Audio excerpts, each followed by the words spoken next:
something brewing in Rolta for the stock to be at 144, which is a fresh 52-week high, 145 odd, and it's made this move in the last 10 days. So it's been a good move for Rolta. Should come up on your screen. Decent volumes too, I believe around 16 lakh shares, so 1.5 million shares traded in Rolta in today's session. So there is a big move that's happening in this stock in today's session. But pull up Sarda Energy and show you what that stock is doing in trade. It's down 3.5%. I believe they had decided as a policy that they will probably not be too aggressive in these bids. But let's get in Mr. D Mundra. He's whole-time director of Sarda Energy and Minerals. Joins us in our studios to talk about, one, how the bidding has gone by so far for the firms at large, for the sector at large, and for them in particular.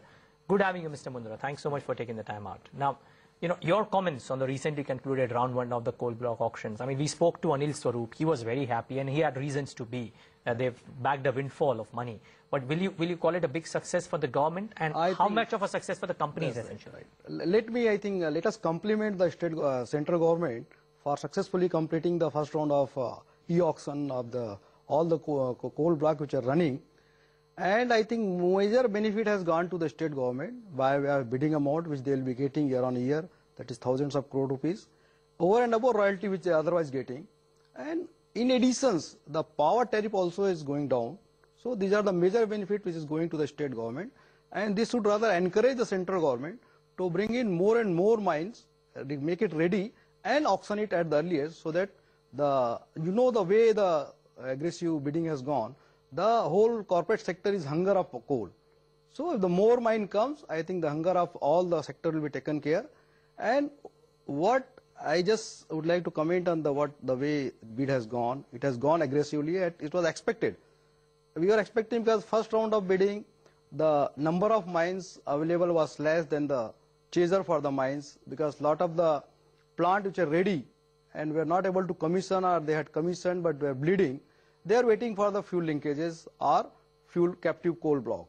And all number of mines available was less than the chaser for the mines, because lot of the plant which are ready and were not able to commission, or they had commissioned but were bleeding, they are waiting for the fuel linkages or fuel captive coal block. And already whatever coal block has come for the auctions, they had the linked end use plant. So chaser were more than the mines available. So first phase we expected it will go aggressively. But what the people have done, we were expecting that it will be aggressive to the parity of the linkage price of the coal India. But it has gone to the so aggressive, it has parity with the imported coal or e-auction coal. So people wanted a few securities, and they didn't mind paying what otherwise they were paying at e-auctions, which are uncertain, or imported coal. And particularly in central India, which is landlocked, the cost of logistics is very high for the imported coal. So they compared, if they get a full securities, they were ready to pay, and they paid it also. If you see the power sector, it was a reverse bidding, but still the people had to pay forward. Over and above supplying fuel free of cost, they are paying each ton they will mine. It is ranging from 108 rupees, which JPS, this Jindal got, to 1100 rupees, which the SR is paying. So essentially, what does it mean? They are ready to sacrifice the return on their equity. In case of regulated power, the tariff is passed through. Means all costs you pass through, and then you get guaranteed return on your equity. So here they will supply fuel free of cost. Over and above, they will pay to the state government each ton they mine the bidding amount. That they will sacrifice by a return on their equity. So they are ready. Instead of 16-18%, they get return of 5%, 10%, because at least it will take care their depreciation, their interest, and they will be able to serve the debt, as well as they will be able to pay the principal, whatever the loan they have taken. So far the non-regulated sector is concerned, the major benefits has been aluminium sector, because the maximum block has gone to them and they had nothing. And losers are steel sector, because they had 9 blocks out of 12 and they got hardly 4 blocks. Because the aluminium sector has a better purchasing power, the value addition, each calorific value of coal is far greater in aluminium than cement and then steel. Steel is the poorest. And therefore, in first phase, I think they are the winners. Right, Mr. Mundra. Mr. Mundra, what we'd like to understand right now is whether you at Sarda would be bidding aggressively for the next round or not. No, what you will see essentially as we move forward, I think the competition will go down. Because all this smelter, this aluminium captive power plant and cement plant, if once their requirement is made, they will not be again coming for the bidding, because you can only bid as per your end use plant requirement. Once your requirement is met for the next 10, 20, 30 years, I think you are not again coming. And then finally left over will be the steel sector, another sector who has not got. So as the government comes very fast for the remaining coal block for the auction, I think the requirement of each and everyone will be made. And everybody will have their economics, and as per their economics, they will keep bidding for the coal mines.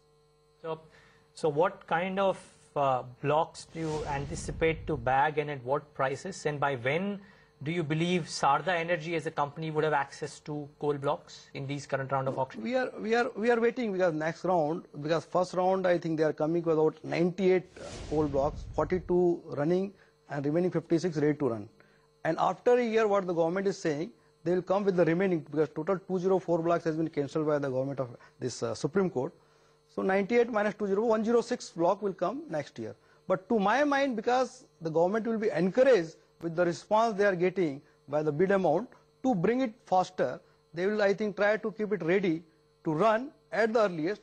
And we hope that next 1 year, 1.5 years, the remaining 106 block will come, and that will take care of the requirement of more or less everybody. Over and above, Coal India also is increasing their productions. NTPC wants to go for their own mining, and they are keeping target of next 3-4 years, 300 million ton.